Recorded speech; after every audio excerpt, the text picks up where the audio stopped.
ப்ரூனோக்கு சாப்பாடு ரெடி ஆகிட்டுருக்கு. ஃபுட்டு முட்டைலாம் வச்சாச்சு, முட்டை போட்டாச்சு, முட்டை வச்சு சாப்பாடு 3 முட்டை அவருக்கு ஃபுட்டு ரெடி ஆகிடுச்சு. குக்கரில் பீஃப் வெந்துன்னு இருக்குது. இது போட்டு பீஃப் அந்த தண்ணி வேகுதில்ல, அதை வச்சு போட்டால் சாப்பிட்ருவோம். இந்த வருங்க இது முடிஞ்சிடுச்சு. எடுத்து ஆற வச்சுட்டு அவனுக்கு எடுத்துன்னு போக வேண்டியதான். இதாங்க பீஃப் அவருக்கு. பீஃப் ரெடி ஆகிடுச்சு. எடுத்துன்னு போய் அவருக்கு இதை ஆற வச்சுட்டு எடுத்துன்னு போய் கொடுக்க வேண்டியதான். ஆற வச்சு அந்த தண்ணியை ஊற்றி அவனுக்கு ரெடி பண்ணி வச்சுக்கலாம். இப்போ எடுத்துன்னு மேலே போக வேண்டியதான். பையன் நீ என்ன பண்ண போகிறான்னு தெரியல. இன்றைக்கி சாப்பிடுவோன்னு நினைக்கிறேன். ஏன்னா நேற்று முட்டை வைக்கல, நேற்று தயிர் வச்சு சாப்பிட்லன்னு அந்த தண்ணி ஊற்றி வச்சோம், பீஃப் தண்ணி. இன்றைக்கி வந்து முட்டை போட்டிருக்கோம், சாப்பிட்ருவோன்னு நினைக்கிறேன்.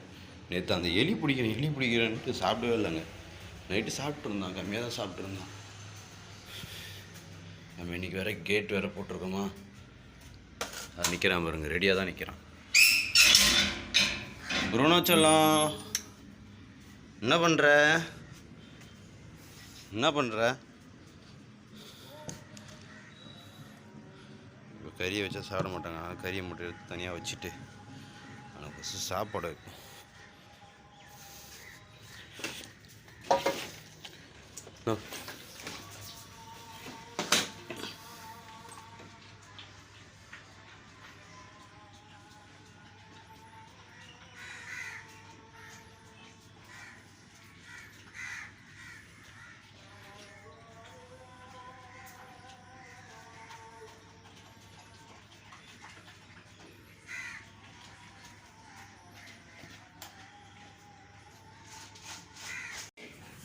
ஓரளவுக்கு சாப்பிட்டாங்க.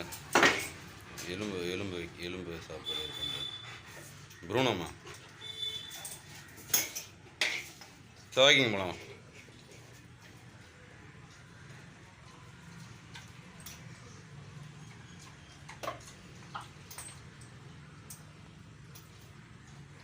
நேற்று விட இன்றைக்கி ஓரளவுக்கு சாப்பிட்ருக்கான்.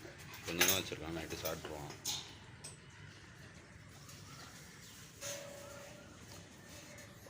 சரி வா வா வா வா வெளியே வா வா வா போகலாம். இங்கே வா நேராக வந்து இந்த வரும், இங்கே போவோம். இந்த வரும், இங்கே எலி இருக்குதுல்ல, இது உள்ளே இருக்குங்க, அது உள்ளே போவோம். ஃபஸ்ட்டு அவங்க மாஸ்க்கை போட்டு வாக்கிங் கூட்டின்னு போக வேண்டியதான். ப்ரூனோம்மா வாடா, மாஸ்க் போட்டு. இங்கே வா பாருங்க, நேராக சொன்னல அந்த ரூமுக்கு போவோம். பார்த்தீங்களா? சரி ஓகேங்க, பாய். அவனை வாக்கிங் கூட்டின்னு போயிட்டு வந்துட்டு நாளைக்கு மார்னிங் அவரை பார்க்கலாம்.